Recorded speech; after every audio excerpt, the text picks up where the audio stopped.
নমস্কার বন্ধুরা, আমার চ্যানেলে আমি আপনাদেরকে স্বাগত জানাই। আশা করছি ভালো আছেন, সুস্থ আছেন।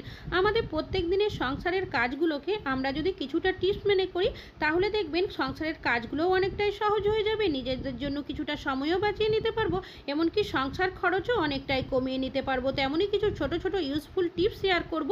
তো আজকের প্রথম টিপসটা হলো, মধ্যে একটা সসপ্যান বসিয়ে দিয়েছি, আপনারা যে কোনো পাত্র নিতে পারেন। এর মধ্যে দিয়ে দিয়েছি বেশ কিছুটা পরিমাণের জল, আর নিয়েছি এখানে আমি চায়ের পাতা। চা আমরা প্রত্যেকেই খেয়ে থাকি, তবে চায়ের পাতাটা ফেলে না দিয়ে কীভাবে ব্যবহার করবেন সেটাই শেয়ার করব। তো চায়ের পাতাটা এই জলের মধ্যে দিয়ে দিয়েছি, 1 মিনিট খুব ভালোভাবে ফুটিয়ে নেব, যাতে করে জলের কালারটা চেঞ্জ হয়ে যায়। আর দেখতেই পাচ্ছেন খুব ভালোভাবে ফুটে গেছে। গ্যাসের ফ্লেমটাকে বন্ধ করে আমি চায়ের পাতার মিশ্রণটা নামিয়ে নিয়েছি। অন্য একটা পাত্রে একটা ছাঁকনি দিয়ে এইভাবে করে ছেঁকে নিয়েছি। মিশ্রণটা কিন্তু ঠান্ডা করার প্রয়োজন নেই, গরম অবস্থাতেই আমাদের ব্যবহার করতে হবে। তো এখানে নিয়েছি আমি 1 টুকরো লেবু, সামান্য পরিমাণের লেবুর রস আমি এর মধ্যে দিয়ে দিচ্ছি। তারপর একটা চামচের সাহায্যে এভাবে করে মিশিয়ে নেব। এই মিশ্রণটা আপনারা কি কাজে ব্যবহার করবেন সেটাই শেয়ার করব, চলুন দেখে নেওয়া যাক। আমাদের প্রত্যেকেরই বাড়িতে কিন্তু রূপোর কোনো না কোনো জুয়েলারি থাকে, যেগুলো বেশ কিছুদিন ব্যবহার করলে দেখবেন অনেকটাই নোংরা বসে যায়। তাছাড়াও রূপোর যে নতুনের একটা গ্লেজ থাকে সেটা কিন্তু অনেকটাই চলে যায়। আমরা অনেকেই কি করি, দোকানে নিয়ে যাই এগুলো পলিশ করানোর জন্য, এতে করে অনেকগুলো টাকাও খরচ হয়। তো আপনারা বাড়িতেই কিভাবে এই রূপোর জুয়েলারি পরিষ্কার করবেন, যে সলিউশনটা বানিয়েছি তার মধ্যে এইভাবে করে দিয়ে রেখে দেব 2 থেকে 3 মিনিটের জন্য। আপনারা এখানে 5 থেকে 10 মিনিটও রাখতে পারেন। তো দেখতেই পাচ্ছেন আমি 2 মিনিট মতো রেখেছিলাম, এই জলটা কিন্তু এখনও গরমই রয়েছে। তো চামচের সাহায্যে আমি এইভাবে করে তুলে নিচ্ছি। আর আপনারা কিন্তু এখন দেখেই বুঝতে পারবেন, এটা শুধুমাত্র এই মিশ্রণের মধ্যেই আমি ডুবিয়ে রেখেছিলাম 2 মিনিটের জন্য, এতেই কিন্তু অনেকটাই পরিষ্কার হয়ে গেছে। আপনারা চাইলে এটা কিন্তু নর্মাল জল দিয়ে এভাবে ধুয়েও নিতে পারেন। আর যদি আপনাদের মনে হয়ে থাকে সেক্ষেত্রে একটা পুরনো ব্রাশ দিয়ে একটু ঘষেও নিতে পারেন, তাহলে দেখবেন যদি ডিজাইনের মধ্যে কোনো নোংরা জমে থাকে সেটা খুব সহজে পরিষ্কার হয়ে যাবে। আর দেখতেই পাচ্ছেন এইভাবে করে আমি নুপুরটা ঘষে নিয়েছি, এবার পরিষ্কার জল দিয়ে ধুয়ে নিচ্ছি। তাহলে বন্ধুরা আপনারা কিন্তু এইভাবে করে আপনাদের রূপোর যে কোনো জুয়েলারি বাড়িতে খুব সহজে পরিষ্কার করে নিতে পারেন, দোকানে যাওয়ারও কিন্তু প্রয়োজন নেই। আশা করছি আপনাদের এই টিপসটি অনেক বেশি কাজে আসবে। ভালো লাগলে লাইক করবেন। এখন চলে যাচ্ছে পরবর্তী টিপস। আমি এখানে নিয়েছি একটা কন্টেনার। এই ধরনের যে কন্টেনারগুলো থাকে, আমরা যখন বাজার থেকে মিষ্টি, দই বা অন্যান্য জিনিস নিয়ে আসি তার সাথে দেখবেন পেয়ে থাকি, তবে এই কন্টেনারগুলো আমরা তারপর কিন্তু সকলেই ফেলে দিই, কোনো কাজে ব্যবহার করি না। তো এগুলো কি কাজে ব্যবহার করব চলুন দেখে নেওয়া যাক। আমি এখানে নিয়েছি 2টো তেজপাতা, আমি কাঁচির সাহায্যে এইভাবে করে টুকরো করে কেটে দিচ্ছি। আপনারা চাইলে হাত দিয়েও কিন্তু টুকরো করে নিতে পারেন। এবার আমি এখানে দিয়ে দেব 1/2 চামচের মতো বেকিং সোডা, আর নিয়েছি এখানে আমি কর্পূর। বাজারের যে লুজ কর্পূর পাওয়া যায় সেটাই এখানে ব্যবহার করছি। হাত দিয়ে যতটা সম্ভব এভাবে করে গুঁড়ো করে দিয়ে দিলাম। এবার চামচের সাহায্যে 3টে উপকরণকে খুব ভালোভাবে আমি মিশিয়ে নেব। আপনারা কিভাবে কি কাজে ব্যবহার করবেন সেটাই শেয়ার করব। তো এখানে একটা পেপার নিয়েছি, পেপারটা এইভাবে করে এই কন্টেনারের মধ্যে ভালোভাবে মুড়িয়ে দিলাম। আপনারা চাইলে এখানে ফয়েল পেপারেরও ব্যবহার করতে পারেন, তবে যেহেতু এখানে পেপার দিয়েছি যার কারণে একটা রাবার ব্যান্ড দিয়ে এইভাবে আটকে দিলাম। এবার ভেতরের যে উপকরণগুলো দিয়েছি তার গন্ধটা যাতে একটু বেরোয়, সেই কারণে আমি একটা সেফটি পিন দিয়ে এইভাবে করে বেশ কিছুটা ফুটো করে দিলাম। এখন যেহেতু বর্ষাকাল, বাইরে প্রায় সময় বৃষ্টি হচ্ছে, যার কারণে দেখবেন বাইরের মশা মাছি কিন্তু আমাদের বাড়ির ভেতর চলে আসে। তাছাড়াও বৃষ্টি হওয়ার কারণে বাড়ির ভেতরে একটা বাজে স্মেল কিন্তু ছড়াতে থাকে। তো আপনারা এইভাবে একটা সলিউশন বানিয়ে কিচেনের মধ্যে বা ডাইনিং টেবিলে, পড়ার টেবিলে, তাছাড়াও বাড়িতে আপনাদের যে জায়গার মধ্যে বাজে স্মেল বেরোতে থাকবে সেখানে যদি এইভাবে একটা সলিউশন বানিয়ে রেখে দেন, দেখবেন বাজে দুর্গন্ধ দূর করতে সাহায্য করবে। তাছাড়াও আমরা যেহেতু এখানে তেজপাতার কর্পূর দিয়েছি, এর গন্ধের কারণে একটা সুন্দর স্ট্রং গন্ধ কিন্তু ছড়াতে থাকবে। আশা করছি এই টিপসটা আপনাদের অনেক বেশি কাজে আসবে। ভালো লাগলে লাইক করবেন। এখন চলে যাচ্ছি পরবর্তী টিপসে।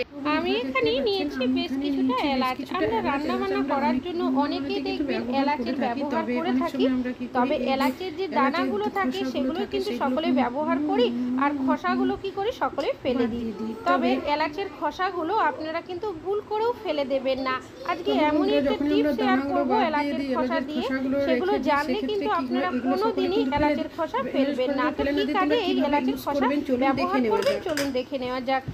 আমরা অনেকেই কিন্তু চা খেয়ে থাকি, তবে অনেকে দেখবেন আদা দিয়ে চা খায়, অনেকে আমরা এলাচও কিন্তু চায়ের মধ্যে ব্যবহার করি। তবে আপনারা কি করবেন, এলাচের যে খোসাগুলো রয়েছে সেগুলো এই চায়ের কৌটো বা ডিব্বার মধ্যে এইভাবে রেখে দেবেন। এলাচের যে একটা সুন্দর গন্ধ থাকে সেটা দেখবেন খোসার মধ্যেও থেকে যায়। এইভাবে যদি আমরা আমাদের চায়ের কৌটোর মধ্যে এলাচের খোসাগুলো দিয়ে রাখি, সেক্ষেত্রে চায়ের পাতার মধ্যেও একটা এলাচের সুন্দর গন্ধ হয়ে যাবে। ভালো লাগলে লাইক করবেন। এখন চলে যাচ্ছি পরবর্তী টিপসে। আমি এখানে নিয়েছি বেশ কিছুটা পরিমাণে শুকনো লঙ্কা।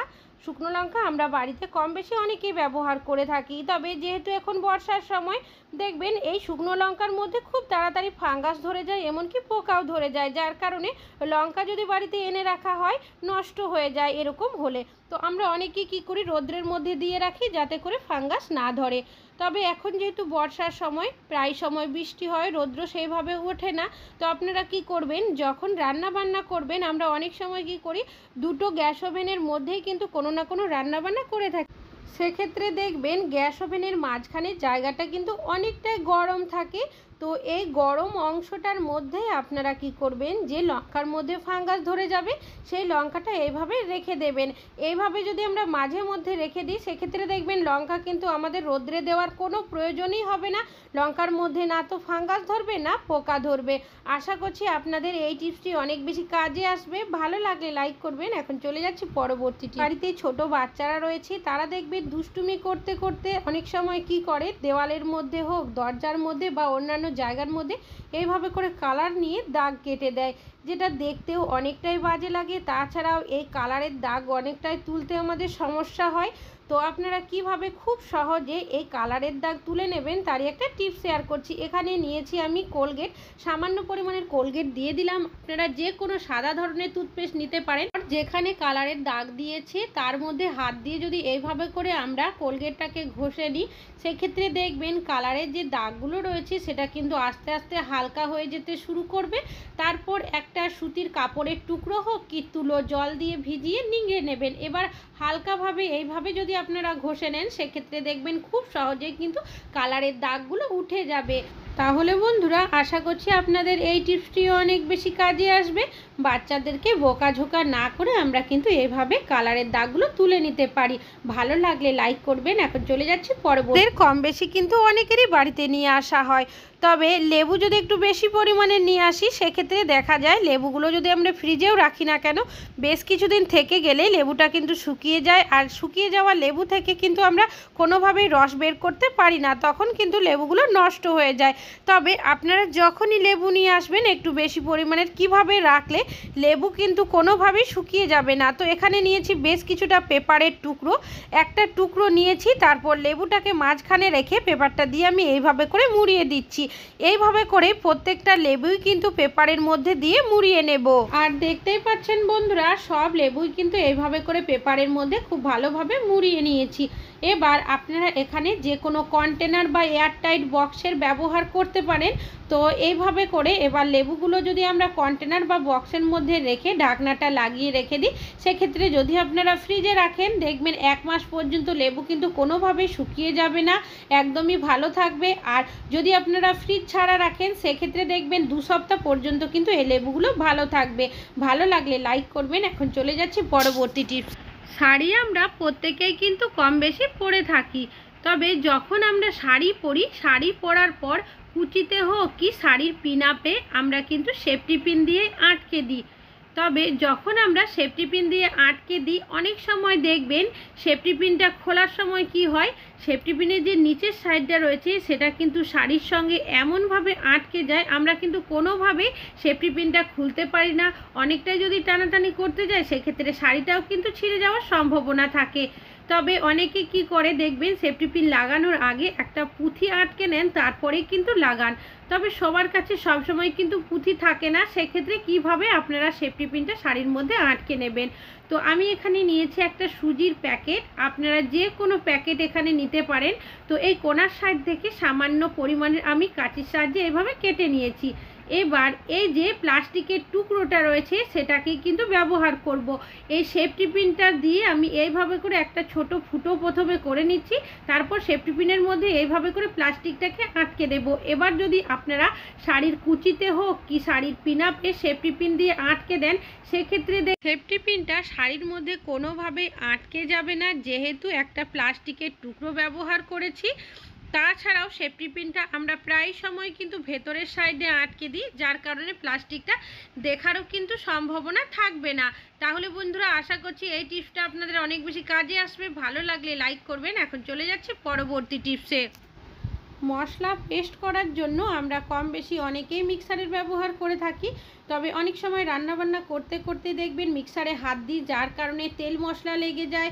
আবার অনেক সময় কি হয়, অনেকেরই কিচেনের মধ্যে চিমনি থাকে না, যার কারণেও দেখা যায় মিক্সারটা কিন্তু অনেকটাই তেল চিটে হয়ে যায়। তবে আপনারা যখনই মিক্সারটা ব্যবহার করে নেবেন, তারপর কিভাবে রাখবেন, মিক্সারের যে তারটা রয়েছে সেটাকে এইভাবে যদি মিক্সারের মধ্যে পেঁচিয়ে দিই, অনেক সময় দেখা যায় তারটা আস্তে আস্তে খুলে যায়, এমনকি অগোছালো হয়ে যায়। তো আপনারা কি করবেন, মিক্সারের মধ্যে ভালোভাবে তারটাকে পেঁচিয়ে দেবেন আর নিয়ে নেবেন একটা কাটা ক্লিপ সাহায্যে এইভাবে যদি আটকে দেন, সেক্ষেত্রে তারটা খুলেও যাবে না, এমনকি একটা জায়গার মধ্যে ফিক্স থাকবে। এখানে আমি নিয়েছি একটা প্লাস্টিক, একটু বড় সাইজের প্লাস্টিক নিয়ে নেবেন। তারপর মিক্সারের মধ্যে এইভাবে যদি প্লাস্টিকটাকে আমরা পরিয়ে নিচের সাইড থেকে একটা গিট দিয়ে দিই, সেক্ষেত্রে কি হবে, মিক্সারটা যতই আমরা কিচেন স্ল্যাবের সাইডে রাখি না কেন, কোনোভাবেই কিন্তু মিক্সারের মধ্যে তেল চিটও বসবে না, এমনকি নোংরাও বসবে না। আপনাদের যখন প্রয়োজন হবে আপনারা কিন্তু এই প্লাস্টিক থেকে মিক্সারটাকে বের করে রেখে দেবেন। আশা করছি আপনাদের এই টিপসটি অনেক বেশি কাজে আসবে। ভালো লাগলে লাইক করবেন। এখন চলে যাচ্ছি পরবর্তী টিপসে। নিয়েছি একটা শার্ট। আমাদের অনেকেরই বাড়িতে কিন্তু এই ধরনের শার্ট বড়রা ব্যবহার করে থাকে, তবে কিছুদিন ব্যবহার করার পর দেখবেন শার্টের যে কলারের অংশটা থাকে সেটা অনেকটাই নোংরা হয়ে যায়। অনেকেই আমরা ওয়াশিং মেশিনে জামা কাপড় ধুয়ে থাকি, আবার কেউ কেউ হাতেও কিন্তু ধুয়ে থাকি। তবে যেভাবেই ধুই না কেন, শার্টের যে কলারের জায়গা থাকে বা হাতের যে জায়গাগুলো থাকে সেগুলো দেখবেন অনেকটাই এইভাবে করে নোংরা বসে যাওয়ার কারণে দাগ পড়ে যায়, যেটা কিনা আমাদের অনেকটাই ঘষাঘষি করে পরিষ্কার করতে হয়। তো আপনারা কিভাবে কোনো রকমের ঘষাঘষি ছাড়াই খুব সহজে পরিষ্কার করে নেবেন। আমি এখানে নিয়েছি কোলগেটটাকে এইভাবে কলারের জায়গাটার মধ্যে আমি লাগিয়ে নিয়েছি। আর এখানে যে কোনো সাদা ধরনের টুথপেস্টের ব্যবহার করতে পারেন। তারপর আঙুলের সাহায্যে আমি এইভাবে করে কোলগেটটাকে কলারের যে নোংরাটা রয়েছে তার মধ্যে ঘষে নিচ্ছি। আর নিয়ে নিচ্ছি এখানে সামান্য পরিমাণের জলটাকে এইভাবে করে দিয়ে দিচ্ছি। আর নিয়ে নিয়েছি এখানে একটা পুরনো ব্রাশের সাহায্যে হালকাভাবে যদি এইভাবে ঘষে নিই, কিছু সেকেন্ডের মধ্যেই দেখবেন কলারের মধ্যে যে নোংরাটা জমে রয়েছে সেটা কিন্তু খুব সহজে পরিষ্কার হয়ে যাবে। এবার আমি এখানে নিয়েছি একটা পাত্রের মধ্যে বেশ কিছুটা জল, কলারের যে অংশটা রয়েছে সেটাকে এই জলের মধ্যে দিয়ে এভাবে ধুয়ে নিচ্ছি।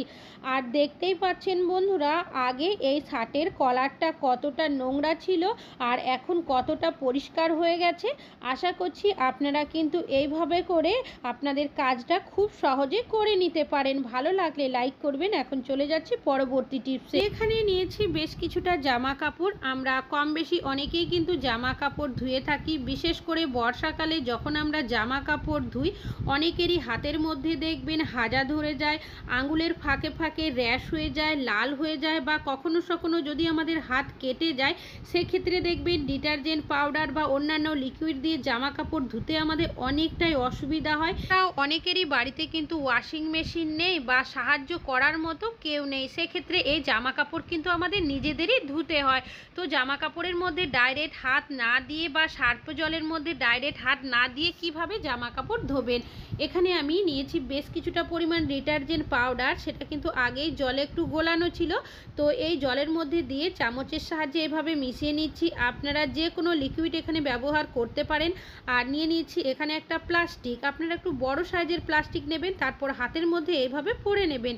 এবার এই প্লাস্টিকটাকে আপনারা চাইলে একটা গিটও দিয়ে দিতে পারেন, আর যদি গিট দিতে না পারেন সেক্ষেত্রে একটা রাবার ব্যান্ড দিয়ে আটকে দেবেন, যাতে করে প্লাস্টিকটা কোনোভাবেই হাতের থেকে খুলে বেরিয়ে না যায়। এবার যে সার্ফের জলটা আমি রেখেছি সেটা হাত দিয়ে একটু এইভাবে করে একটু ফেনা করে নেব। আর দেখতেই পাচ্ছেন কাজটি আমি কিভাবে করছি। আপনারা যদি একটু বড় পাত্র নিয়ে থাকেন সেক্ষেত্রে কাজটি করতে সুবিধা হবে। এবার যে জামা কাপড়গুলো আমি রেখেছি সাইডে সেগুলো এক এক করে এই সার্ফের জলের মধ্যে এইভাবে ভিজিয়ে দিচ্ছি। আমরা যদি এইভাবে হাতের মধ্যে একটা প্লাস্টিক পরে নিই সেক্ষেত্রে দেখবেন হাত যদি কেটে যায়, হাতে র্যাশ হয়ে যায় বা হাজা হয়ে গেলে ডাইরেক্ট আমাদের সার্ফের বা লিকুইডের জলটা হাতের মধ্যে লাগবে না, এমনকি জ্বালাও করবে না হাতের মধ্যে। এইভাবে আমরা কিন্তু আমাদের কাজটি করে নিতে পারবো। তো দেখতেই পাচ্ছেন এইভাবে কিন্তু সার্ফের মধ্যে ভিজিয়ে নিচ্ছি। তারপর আপনারা হাত দিয়ে ঠিক যেভাবে জামা কাপড় কেচে নেন ঠিক সেইভাবে এই জামা কাপড়গুলো কেচে নেবেন। এইভাবে হাতের মধ্যে প্লাস্টিক পরে যদি আমরা কাজ করি সেক্ষেত্রে কোনোই কিন্তু অসুবিধা হবে না।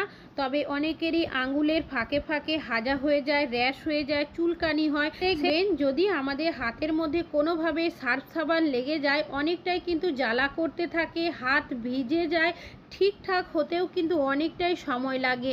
তো আপনারা কিন্তু এইভাবে করে আপনাদের জামা কাপড়গুলো কেচে নিতে পারেন। আমি এইভাবে জামা কাপড়গুলো কেচে নিচ্ছি বলে যে আপনাদেরকেও কেচে নিতে হবে তা কিন্তু নয়। যদি আপনাদের প্রয়োজন হয়, হাতে র্যাশ হয়ে যায়, চুলকানি হয়, হাত কেটে যায়, সেক্ষেত্রে আপনারা কিন্তু এইভাবে করে যদি কাজটি করে নেন সেক্ষেত্রে আপনাদের নিজেদের কিন্তু অনেকটাই সুবিধা হবে। আর দেখতেই পাচ্ছেন জামা কাপড়গুলো এভাবে কেচে নেওয়ার পর জল দিয়ে আমি এইভাবে করে ধুয়ে নিচ্ছি।